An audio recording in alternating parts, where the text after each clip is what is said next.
Hello guys, ఇందాకే రష్మికది the girl friend movie చూశాను.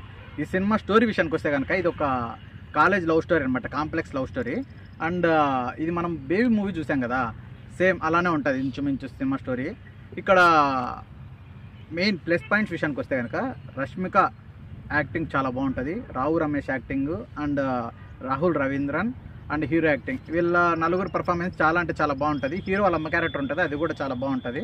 And ఈ సినిమాలో మ్యూజిక్ అంతంత మాత్రమే ఉంటుంది. అండ్ సినిమాలో హైలైట్ సీన్స్ విషయానికి వస్తే కనుక ఇంటర్వెల్ బ్యాంక్ చాలా బాగుంటుంది. And climax last 15 to 20 minutes అది ఆ సీన్స్ బాగుంటాయి అన్నమాట. ఇక రావు రమేష్ క్యారెక్టర్ ఏదైతే ప్రీ క్లైమాక్స్లో ఒక సీన్ ఉంటుంది, స్టోరీ మొత్తాన్ని చేంజ్ చేసి పడేస్తాడు అనమాట. ఆ క్యారెక్టర్ ఏదైతే ఉంటుందో అది. రాహుల్ రవీంద్రన్ కూడా ప్రొఫెసర్గా తన పర్ఫార్మెన్స్ మాత్రం చాలా అంటే చాలా బాగుంది, కరెక్ట్గా బాగా న్యాచురల్గా అనిపించింది పర్ఫార్మెన్స్. అండ్ ఈ సినిమాలో లవ్ ఉంది కానీ ఫీలింగ్ అయితే లేదనమాట. ఈ సినిమాలో ఒక సీన్ ఒక పాయింట్ ఆఫ్ వ్యూలో క్లైమాక్స్లో ఒక మాట ఉంటుంది, నేను 100 సార్లు వేయించుకున్నానని చెప్పి హీరోయిన్ ఆ టైప్లో చెప్తుంది. కానీ ఒక్క సీన్లో కూడా చూపించారు అనమాట, ఓన్లీ లిప్ కిసెస్ మాత్రమే చూపిస్తారు. అది ఇంకా కొద్దిగా డెప్త్గా చూపించారంటే బాగుండేది, అంటే సినిమాకి ఎమోషన్ పడేదన్నమాట. సినిమాలో లవ్ ఉంది కానీ లవ్ ఫీలింగ్స్, ఎమోషను ఇలాంటి ఏం లేదు. 7 సీన్లు ఉన్నాయి కానీ ఏడుపు రాదనమాట ఆడియన్స్కి. ఎమోషన్ మిస్ అయిందని చెప్పాలి, లవ్ కూడా మిస్ అయిందని చెప్పాలి. అండ్ లవ్ స్టోరీలో అసలు ఇది ఒక లవ్ స్టోరీ అని చెప్పొచ్చు కానీ లవ్ టాపిక్ అయితే ఏం పెద్ద అనిపించదు అనమాట.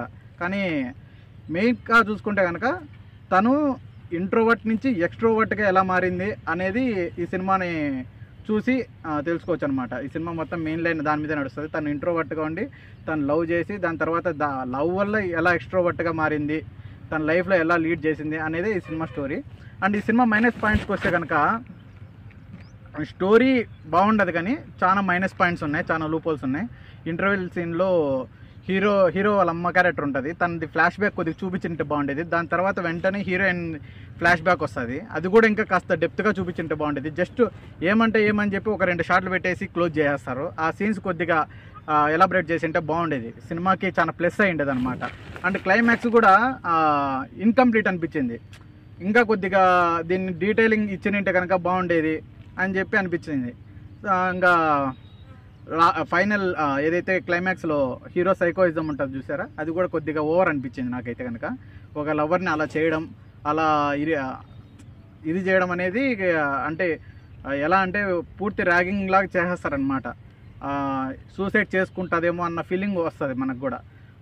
అట్లాంటి సీన్స్ పెట్టకనే ఉంటే బాగుండేది అనిపించింది, అది ఓవర్ అనిపించింది సినిమా. ఇంకా ఈ సినిమాలో సాంగ్స్ పెద్దగా అయితే నాకైతే ఏమనిపించాలి. మ్యూజిక్ అయితే ఓకే, సినిమా తగ్గట్టుగా ఉన్నాయి, పాటలు పెద్ద గుర్తు పెట్టుకునే విధంగా అయితే లేవు. ఇంకా స్క్రీన్ ప్లే బాగానే ఉంది. కానీ ఈ సినిమా అయితే కనుక అసలు థియేటర్ ఎక్స్పీరియన్స్ మూవీ కాదు, నన్ను అడిగితే అయినా ఓటీటీ మూవీ ఇది. ఇంకా బెటర్గా తీసిండొచ్చు ఈ మూవీ. రాహుల్ రవీంద్రన్ కదా అని మంచిగా తీస్తాడులే అనుకున్నాను కానీ పెద్ద ఇంప్రెస్ చేయలేదు. ఈ సినిమాకి నేను ఇచ్చే రేటింగ్ అయితే కనుక 5కి 3 నా రేటింగ్, 5కి 2.5 నా రేటింగ్. Thank you guys.